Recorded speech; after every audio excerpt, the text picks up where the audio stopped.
A forma como você compra os seus produtos hoje é o que vai dizer se a sua empresa quebra esse ano, ano que vem, daqui 10 anos, daqui 50 anos ou daqui 100 anos. Note, eu falei que a sua empresa vai quebrar. É porque eu sou profeta do apocalipse? Não. Eu falei isso porque o capital de giro é um indicador que vai matar todo varejista no Brasil. Meu nome é Marcelo Roque, eu sou fundador do Preço Certo. E hoje a gente vai falar um pouquinho sobre gestão de compras e quais são os pontos de atenção que você tem que ter dentro da tua operação.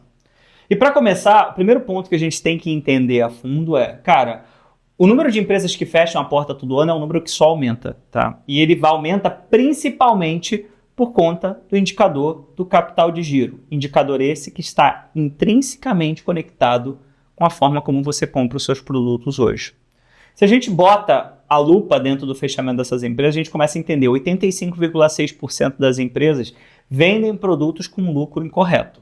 Só que quando a gente bota essa lupa mais ainda, a gente passa a entender a fundo que existe estoque parado que representa um montante de dinheiro que está congelado e mais do que isso, dinheiro esse que muitas das vezes sequer volta. Quem nunca teve um produto que já fez um ano que está no estoque parado? Quem nunca fez uma compra que achou que ia performar muito bem e esse produto sequer vendeu da forma que a gente imaginava? Toda vez que a gente tem esse cenário, que é um cenário que a gente começa a perder resultado financeiro de maneira quase que invisível, porque você pensa, mas o produto está no meu estoque, Marcelo, eu não estou perdendo dinheiro. Qual que é o valor desse custo de oportunidade do produto não vendido? Desse dinheiro que 50, 60, 100, 200 mil reais que você tem no teu estoque hoje, que simplesmente não gira. E se ele tivesse investido em produtos melhores, estaria melhor seu resultado financeiro também? Uma pergunta para se fazer. Cara, o lucro ele não está vinculado ao caixa.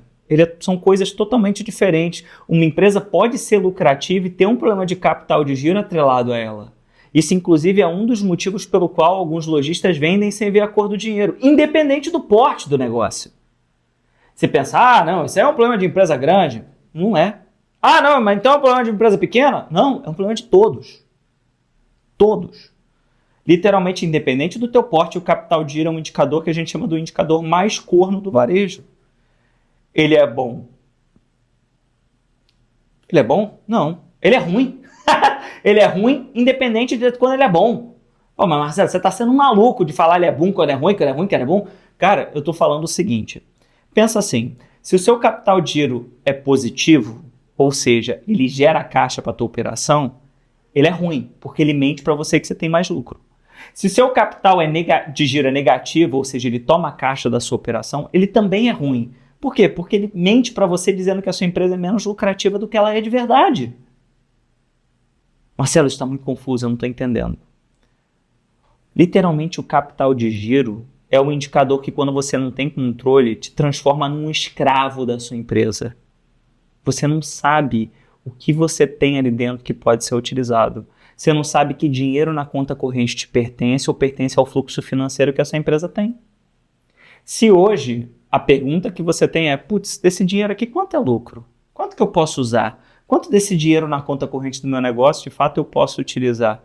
Você tem essa dúvida porque você está com um descontrole do capital de giro da sua empresa. Um descontrole de caixa. Olha esse cenário. Imagina o seguinte, tá? Isso aqui é uma simulação de venda de produto onde eu pago meu fornecedor em 30, 60 e 90 dias. O giro do produto, ou seja, até eu vender 100% aquele produto, ele dura 120 dias. E uma vez que eu faço a venda, eu tenho um prazo de recebimento que, venda realizada, 30 dias depois o dinheiro é repassado para mim. Olha o que acontece.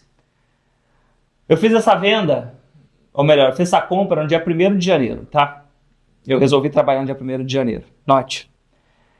Literalmente no 1º de janeiro, sai o dinheiro da minha conta e começa o meu tempo de estoque.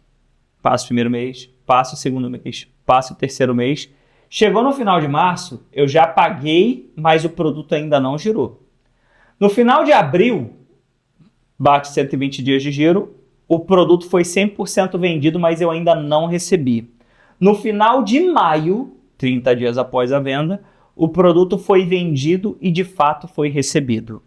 Nesse ciclo financeiro do capital de giro, literalmente, uma operação que se inicia em janeiro só tem a sua compensação financeira no início de junho ou final de maio. O que você faz com o dinheiro ou a falta de dinheiro durante esse período? Como você repõe o estoque desse produto?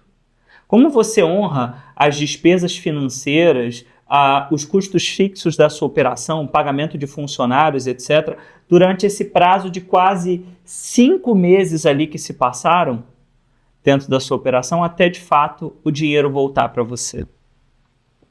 É isso que a gente fala. Não adianta ter lucro se o dinheiro sai antes do que entra, pois isso aí causa problema de caixa. O oposto também é verdadeiro. E se o dinheiro entrasse antes? O dinheiro entra antes, eu vendo depois. Mas se eu só vou pagar depois, será que quanto desse dinheiro eu posso utilizar de fato? É lucro. Porque essa responsabilidade financeira vai propagar posteriormente também. E essa é a dificuldade do capital de giro. Esse indicador que é um indicador tão difícil. E assim, cara, a gente fala que existe um alívio financeiro, né? Se a gente conseguisse alguns dias a mais para pagar um fornecedor. Por quê? Porque se hoje eu compro um fornecedor à vista, né? Mas, sei lá, eu consigo 30 dias de prazo com ele, me dá um alívio financeiro de 30 dias. A depender de como é que for o meu prazo de recebimento, eu consigo equilibrar esse capital de giro. Mas, ao mesmo tempo, se eu não tenho controle desse capital de giro, eu entro num cenário que eu começo a me complicar financeiramente. Às vezes eu converso com um lojista e falo assim, Marcelo, eu prefiro comprar tudo à vista com o dinheiro que eu tenho para eu ter certeza que eu não estou usando o caixa que é indevido da minha operação. E sabe por que esse lojista fala isso? Por preguiça. Preguiça de gerir o capital de giro dentro da operação. Ele prefere ter uma empresa tomadora de caixa, mas que não assuma um grau de endividamento com terceiros, justamente porque ele não se garante na capacidade da gestão financeira de utilizar o recurso que ele tem na operação dele para poder fazer o negócio dele crescer. Só que, como varejista, você precisa ter o capital de giro como uma ferramenta de manipulação do teu negócio. Você precisa utilizar o capital de giro como combustível financeiro para o seu crescimento. Às vezes, você vai ter um produto que vai tomar muito capital de giro e produto que vai gerar muito capital de giro.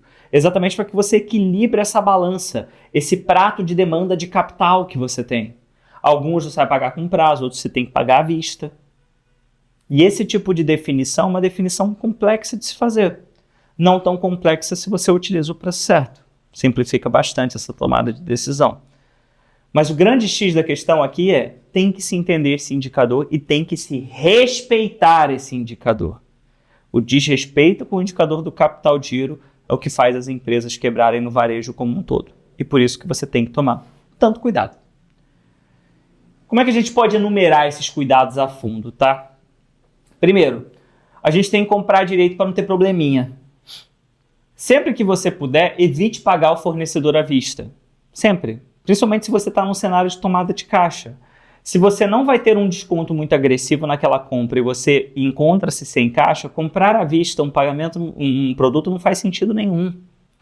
Realizar esse pagamento à vista significa tirar dinheiro da sua conta corrente e colocar na conta corrente de outra pessoa.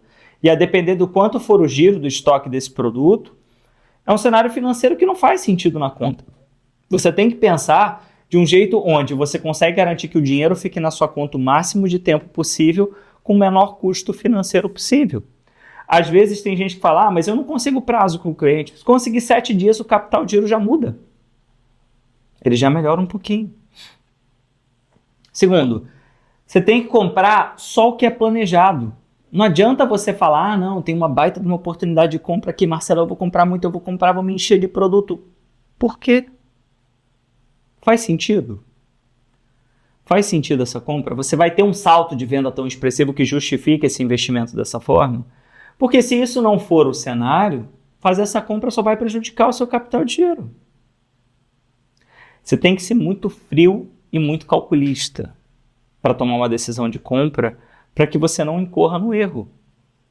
Que erro é esse? O erro de você prejudicar o capital de giro por uma compra mal feita.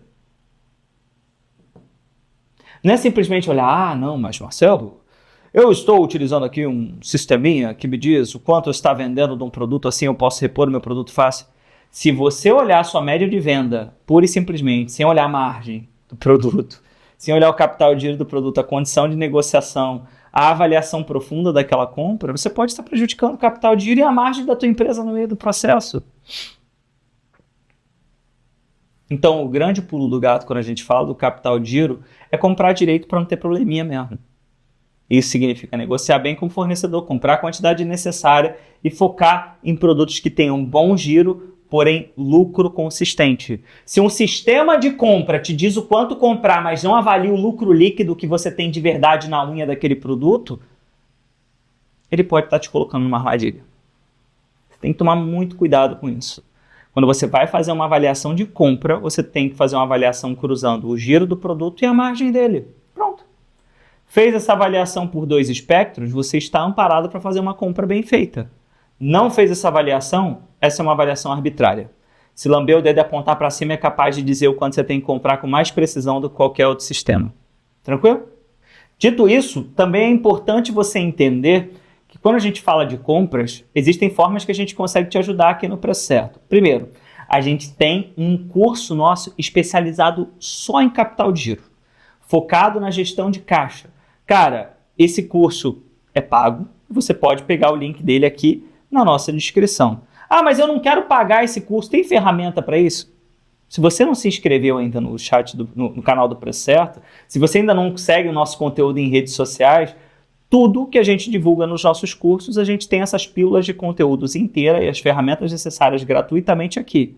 Agora, se você quer dar o próximo passo na gestão de compra da tua operação e você quer fazer isso de uma maneira mais profissional, olhando lucro, olhando caixa, tomando decisões financeiras mais robustas por esse indicador tão importante, o software do Preço Certo tem um módulo de compra que é o melhor módulo do mercado para fazer compras, utilizando lucro, utilizando caixa e utilizando o resultado financeiro que é a sua empresa objetiva. Então, vem conhecer. Quem sabe daqui não pode sair uma parceria que vai te ajudar nessa jornada. Beleza? Te aguardo no nosso próximo vídeo. E como sempre, mais do que ter iniciativa de ver conteúdo, tem uma acabativa de botar em prática, tá bom? Até o próximo.